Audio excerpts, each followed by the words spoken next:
आज हम ध्वनि तरंगों के अनुनाद तथा अनुनाद पर आधारित दो प्रायोगिक उपकरणों की बात करेंगे। तो जैसे कि हम जानते हैं कि यदि किसी कंपन कर सकने वाले कण अथवा वस्तु को माध्य स्थिति से विस्थापित कर छोड़ा जाए तो प्रत्यानयन बल के कारण वस्तु अपनी माध्य स्थिति के इर्द गिर्द कंपन करने लगती है। यदि ऐसे कंपनों का आयाम नियत बना रहता है तो इस प्रकार के कंपन मुक्त कंपन कहलाते हैं तथा इन मुक्त कंपनों के विस्थापन और समय के बीच वक्र यदि दिया जाए, इस तरफ समय और इस तरफ विस्थापन लें तो यह वक्र कुछ इस प्रकार का होता है।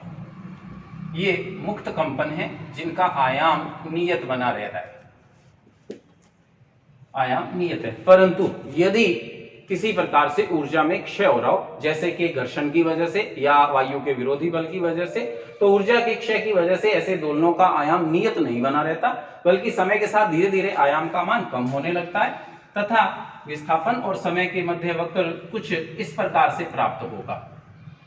तो जैसे कि आप देख रहे हैं कि शुरुआत में आयाम अधिकतम है लेकिन धीरे धीरे आयाम कम हो रहा है। इस प्रकार आयाम कम होते होते एक स्थिति में शून्य हो जाएगा तथा दोलन बंद हो जाएंगे। ऐसे दोलनों को अवमंदित दोलन कहा जाता है।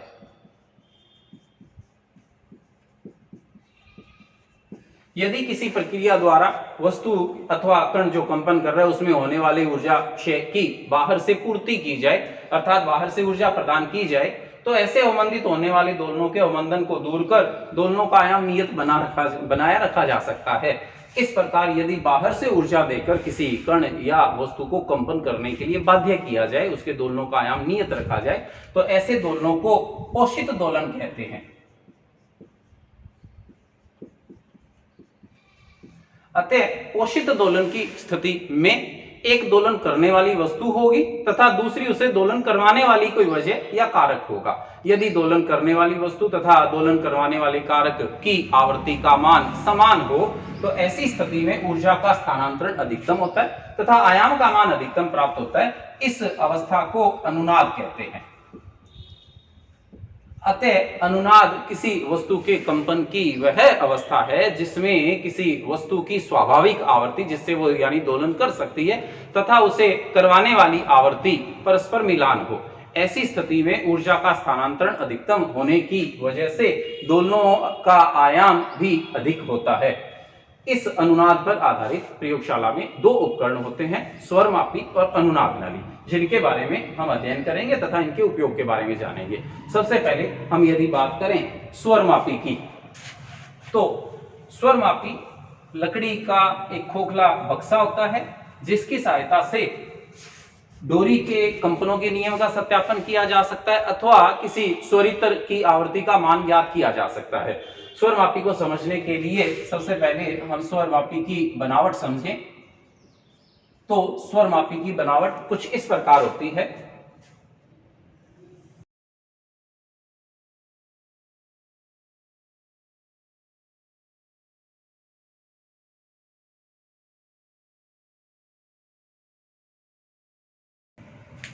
तो जैसे कि ये स्वरमापी है, यह एक लकड़ी का बना हुआ खोखला बक्सा होता है। इसमें इस तरह से ये एक डोरी लगी हुई है तथा डोरी एक गिरनी के ऊपर से जा रही है तथा इसके साथ एक हैंगर होता है जिसमें मन मर्जी के अनुसार विभिन्न प्रकार के द्रव्यमान रखे जा सकते हैं। इन द्रव्यमान की वजह से इस डोरी में तनाव उत्पन्न होगा T, तथा यदि इस बक्से पर कोई स्वरित्र लाया जाए, स्वरित्र क्या होता है इसे समझने के लिए यदि हम देखें तो ये मेरे पास स्वरित्र है। इस स्वरित्र की विभिन्न प्रकार के स्वरित्रों की विभिन्न प्रकार की आवृत्तियां होती हैं। जैसे कि मेरे पास दो प्रकार के स्वरित्र हैं। आप इन स्वरित्रों पर लिखी हुई आवृत्ति देख सकते हैं। जैसे कि इस स्वरित्र पर लिखा है 288 हर्ट्ज तथा इस स्वरित्र पर 320 हर्ट्ज लिखा हुआ है। अतः इस प्रकार के स्वरित्र, इनमें दो भुजाएं हैं तथा इसको पकड़ने के लिए गठरी होती है। इस स्वरित्र की भुजाओं को यदि किसी कॉर्क वगैरह या किसी हार्ड वस्तु पर इस तरह से मारा जाए तो इसकी भुजाएं कंपन करने लगती हैं तथा इस कंपन की वजह से एक ध्वनि उत्पन्न होती है जिसे आप सुन सकते हैं। मैं फिर से करूं।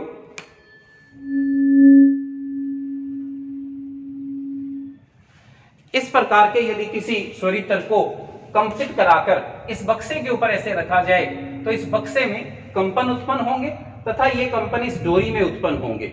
इस प्रकार एक स्वरितर हुआ, ये कंपन करवाने का काम करेगा तथा इस कंपनों की वजह से यह डोरी कंपन करने का काम करेगी। जब कभी इस स्वरितर की आवृत्ति इस डोरी में उत्पन्न होने वाले कंपनों की आवृत्ति के समान होगी तो ऐसी स्थिति में इस डोरी में कंपन अधिकतम होंगे तथा इस स्वर मापी पर जैसे ही हम ये स्वरितर रखेंगे हमें एक जोर की आवाज सुनाई देगी। साथ ही साथ इनकी जांच करने के लिए इस डोरी पर एक कागज का कोई राइडर रख दिया जाता है। यदि ये डोरी तेजी से कंपन करेगी तो ऐसी स्थिति में राइडर तेजी से उछलकर नीचे गिर जाएगा। इस प्रकार अनुनाद की स्थिति पता करने का तरीका है कि इस डोरी में अधिकतम आयाम के कंपन उत्पन्न किए जाए। साथ ही साथ इसके लिए आप देख रहे हैं कि ये दो लकड़ी के ब्रिज लगे होते हैं। इन ब्रिजों को आगे पीछे किया जाए तो इस डोरी की लंबाई का मान बदला जा सकता है। इस प्रकार स्वरितर को बजाकर इस लकड़ी के बक्से पर रखा जाता है तथा इन ब्रिजों की स्थिति परिवर्तित की जाती है। एक किसी विशेष स्थिति में हमें इस स्वर मापी में अधिकतम या तेज आवाज सुनाई देती है, जिसका मतलब होगा कि इसमें अनुनाद हो रहा है। अनुनाद की स्थिति में इस डोरी के कंपनों की आवृत्ति स्वरितर की आवृत्ति के समान होगी। जैसे कि हम जानते हैं कि यदि कोई डोरी एक खंड में कंपन कर रही हो तो डोरी के कंपनों की आवृत्ति का सूत्र n बराबर 1/2L वर्गमूल T बटा स्मॉल m होता है, जहां स्मॉल m डोरी की इकाई लंबाई का द्रव्यमान है, T डोरी में उत्पन्न तनाव है। फिलहाल यदि इस हैंगर में m द्रव्यमान कैपिटल M द्रव्यमान लटकाया गया तो इस T का मान m इंटू G के बराबर होगा। इस प्रकार हैंगर में लटके द्रव्यमान का मान ज्ञात कर T बराबर mg सूत्र से डोरी के तनाव T का मान ज्ञात किया जा सकता है। साथ ही साथ इस स्वर मापी में लगी इस डोरी को किसी तुला की सहायता से तोल लिया जाए तथा इस डोरी के द्रव्यमान में इसकी लंबाई का भाग दे दिया जाए तो डोरी के इकाई लंबाई का द्रव्यमान यानी स्मॉल m का मान ज्ञात किया जा सकता है। इस स्वर मापी पर एक स्केल भी लगा रहता है। इस स्केल की सहायता से इन ब्रिजों के बीच की दूरी ज्ञात की जा सकती है, अर्थात जो डोरी अनुप्रस्थ कंपन कर रही है उसकी लंबाई ज्ञात की जा सकती है। जब इस स्वर मापी में अनुनाद हो रहा होगा तो स्वरितर की आवृत्ति जिसकी सहायता से कंपन उत्पन्न किए गए इन स्वरितरों की आवृत्ति इस डोरी के कंपनों की आवृत्ति के बराबर होगी। इस प्रकार अनुनाद स्थिति में ब्रिजों के बीच की दूरी यानी स्मॉल l, डोरी का तनाव कैपिटल T, डोरी की इकाई लंबाई का द्रव्यमान m ज्ञात किया जाए तो इस सूत्र की सहायता से डोरी के कंपनों की आवृत्ति ज्ञात हो जाएगी। चूंकि स्वरमापी में अनुनाद हो रहा है तो यही डोरी के कंपनों की आवृत्ति स्वरितर की आवृत्ति के बराबर होगी। इस प्रकार इस स्वर मापी की सहायता से किसी अज्ञात स्वरितर की आवृत्ति का मान ज्ञात किया जा सकता है। इसकी साथ साथ यदि हम चाहें तो इस स्वर मापी की सहायता से डोरी के कंपनों के नियम का सत्यापन कर सकते हैं। यदि कोई डोरी पी खंडों में कंपन कर रही हो तो जैसे कि हम जानते हैं कि फिर डोरी के कंपनों की आवृत्ति n बराबर p/2L वर्गमूल T/m होता है। यदि इस डोरी पर स्वर मापी में विभिन्न प्रकार के स्वरितरों का उपयोग किया जाए, उनके लिए अनुनाद अवस्था प्राप्त की जाए तथा T और M का मान नियत रखते हुए ब्रिजों के बीच की दूरी बदलकर अनुनाद स्थिति प्राप्त की जाए। फिर से मैं अपनी बात कहूं, विभिन्न प्रकार के स्वरितर काम में लें, अनुनाद करवाया जाए, T का मान नियत रखा जाए और ब्रिजों के बीच की दूरी कर हर स्वरितर के लिए अनुनाद की स्थिति लाई जाए तो T तथा M के मान यदि नियत हैं और डोरी एक खंड में कंपन कर रही है, P का मान 1 लिया जाए तो इस सूत्र की सहायता से NL बराबर P वर्गमूल T/m होगा। P का मान 1 होने पर ये मान वर्गमूल T/m के बराबर होगा। यदि T और M का मान नियत है तो NL का मान नियत होगा, जो कि डोरी के अनुप्रस्थ कंपनों का नियम है। इस प्रकार स्वर मापी की सहायता से NL बराबर नियतांक या N समानुपाती 1/L नियम का सत्यापन किया जा सकता है। यदि विभिन्न प्रकार के स्वरितर लिए जाए, ब्रिजों के बीच की दूरी नियत रखी जाए और तनाव का मान बदलकर अनुनाद स्थिति प्राप्त की जाए तो अलग अलग स्वरितरों की विभिन्न प्रकार की आवृत्ति के लिए अनुनाद अवस्था हेतु तनाव का मान भी अलग अलग प्राप्त होगा। इस प्रकार यदि L और M का मान नियत रखा जाए, T का मान बदलकर अनुनाद अवस्था प्राप्त की जाए तो उपरोक्त सूत्र की सहायता से N समानुपाती वर्गमूल T नियम का सत्यापन भी स्वर मापी की सहायता से किया जा सकता है। तो कुल मिलाके ये स्वर मापी एक उपकरण है जिसकी सहायता से किसी अज्ञात स्वरितर की आवृत्ति ज्ञात की जा सकती है या डोरी के अनुप्रस्थ कंपन के नियमों का सत्यापन किया जा सकता है। बिल्कुल इसी प्रकार से एक दूसरा उपकरण अपने पास प्रयोगशाला में होता है अनुनाद नली। इस अनुनाद नली की सहायता से ध्वनि का वेग ज्ञात किया जा सकता है।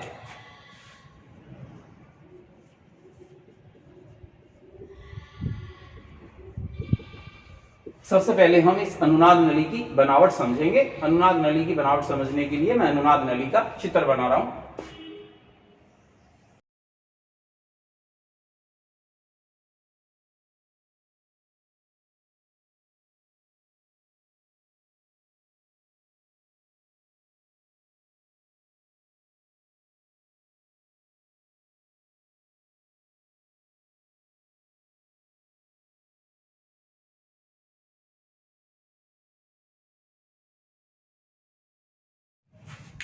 तो जैसे कि आप देख रहे हो ये अनुनाद नली है।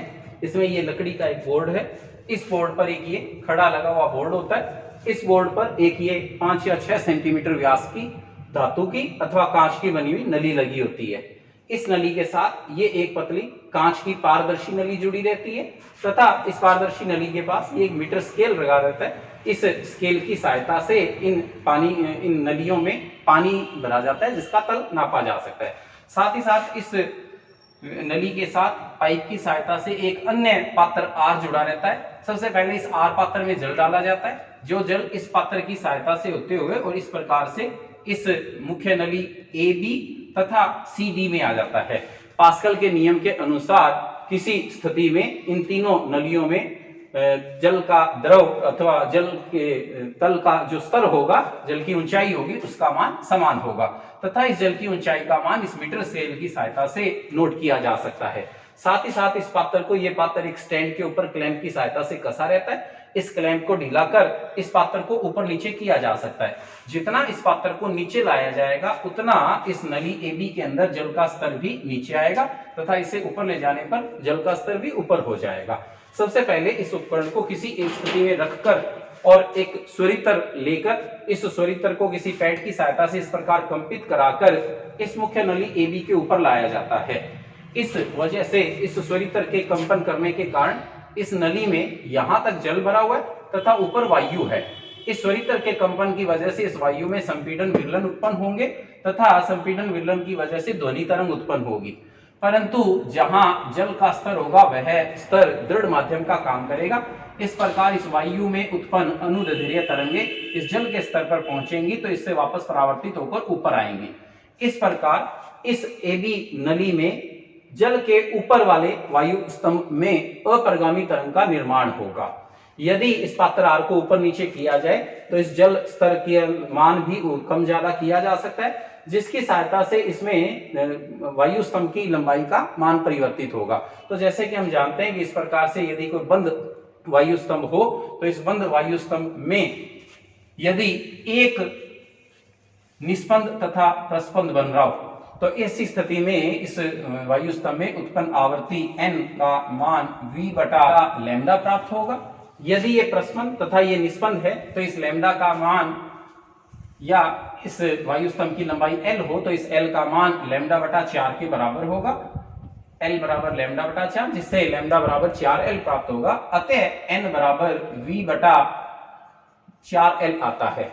इस प्रकार इस r को ऊपर नीचे कर इस नली में जल का स्तर बदला जाता है। इस वायु स्तंभ की लंबाई l का मान बदला जाता है। विभिन्न प्रकार के l के मानों में किसी एक स्थिति में इस नली में उत्पन्न तरंगों की आवृत्ति का मान इस स्वरित्र की आवृत्ति के बराबर हो जाता है। मैं फिर से इस स्थिति को दोबारा स्पष्ट करूं। स्वरित्र को कंपित कराकर नली के मुंह पर लाया जाता है। नली में अनुदैर्ध्य तरंगें उत्पन्न होंगी। इन अनुदैर्ध्य तरंगों की आवृत्ति का मान इस सूत्र से प्राप्त होगा। L के अलग अलग मानों हेतु n का मान अलग अलग होगा। जब कभी इस आवृत्ति का मान यानी नली में उत्पन्न अनुदैर्ध्य तरंगों की आवृत्ति का मान स्वरित्र की आवृत्ति के बराबर होगा तो यहाँ एक जोर की ध्वनि सुनाई देती है जिसे हम अनुनाद अवस्था कह सकते हैं।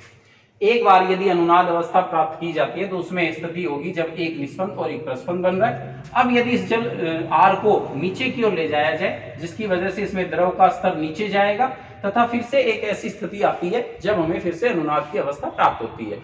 इस प्रकार दो अनुनाद अवस्थाएं इस अनुनाद नली की सहायता से प्राप्त की जाती है। यदि मैं पहली अनुनाद स्थिति की बात करूं तो इस स्थिति में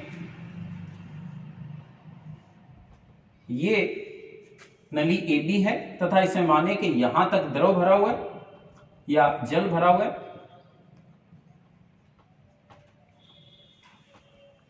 तथा ये अनुदैर्ध्य तरंग इसमें निर्मित हो रही है।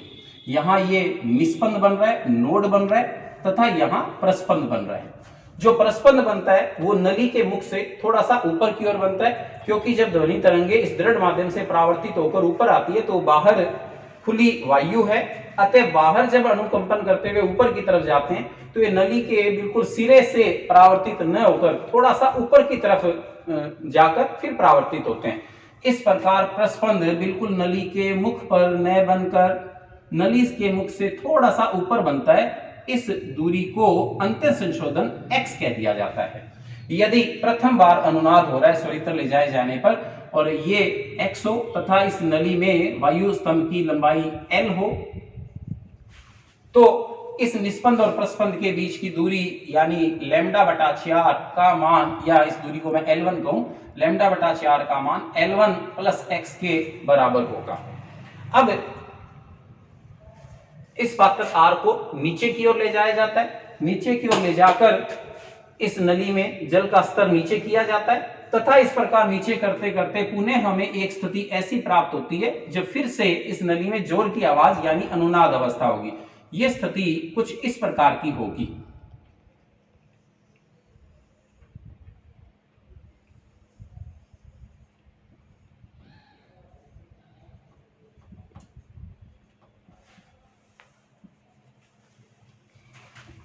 ऐसी स्थिति में दूसरी बार अनुनाद होगा जब इस स्थिति में एक निस्पंद और एक प्रस्पंद की बजाय हमें दो निस्पंद और दो प्रस्पंद प्राप्त होंगे।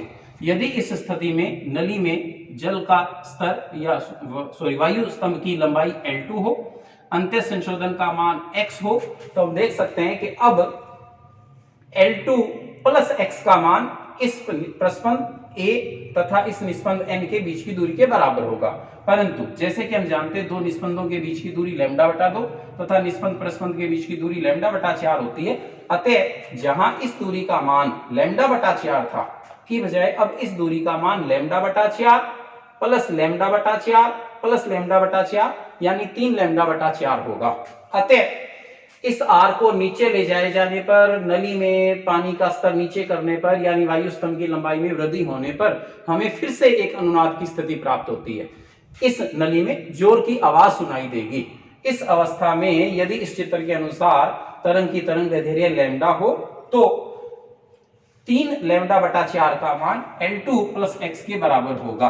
अतः इस स्थिति में 3 λ/4 बराबर होगा L2 + x।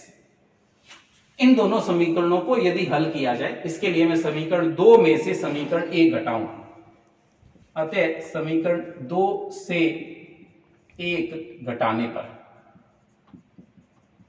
समीकरण 2 में से समीकरण 1 घटाने पर 3 λ/4 माइनस λ/4 करें तो ये λ/2 प्राप्त होगा, बराबर L2 + x minus L1 minus x से x कैंसिल हो जाएगा और λ/2 बराबर होगा L2 - L1 या λ/2 L2 - L1 प्राप्त होता है। यदि इस वायु स्तंभ में उत्पन्न होने वाली ध्वनि तरंगों का वेग v हो तो हम जानते हैं कि v बराबर n λ, जहां ये n इस वायु स्तंभ में उत्पन्न अनुदैर्ध्य तरंगों की आवृत्ति होगी। चूंकि हम अनुनाद अवस्था ले रहे हैं अतः इन अनुदैर्ध्य तरंगों की आवृत्ति हमारे द्वारा उपयोग लिए गए स्वरित्र की आवृत्ति के बराबर होगी, जो कि हमें स्वरित्र का मान ज्ञात होगा। इस प्रकार n का मान स्वरित्र की आवृत्ति के बराबर हो जाएगा और लैम्डा का मान 2L2 - L1। तो v बराबर लैम्डा का मान रखें तो 2n L2 - L1 आता है। n का मान स्वरित्र की सहायता से ज्ञात कर लिया जाता है। L2 तथा L1 के मान इस प्रयोग की सहायता से ज्ञात कर लिए जाते हैं। इस प्रकार इस सूत्र या समीकरण 3 में n तथा L2 L1 के मान रखकर v यानी ध्वनि का वेग ज्ञात किया जा सकता है। साथ ही साथ ये जो अंतर संशोधन है, अंतर संशोधन क्या है कि प्रस्पंद नली के सिरे पर न बनकर कुछ ऊपर की ओर बनता है। इस प्रकार नली के ऊपर प्रस्पंद बनने के बीच का अंतराल अंतर संशोधन या x कहलाता है। यदि हम इस x का मान ज्ञात करना चाहते हैं तो इसके लिए समीकरण 2 में समीकरण 1 का भाग दे दिया जाए।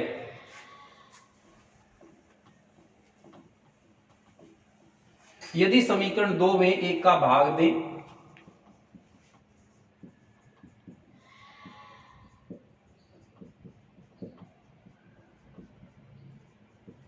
तो 3 लैम्डा बटा 4 बटा लैम्डा बटा 4, लैम्डा बटा 4 कैंसिल हो जाएगा, 3 बराबर L2 प्लस एक्स बटा L1 प्लस एक्स प्राप्त होगा।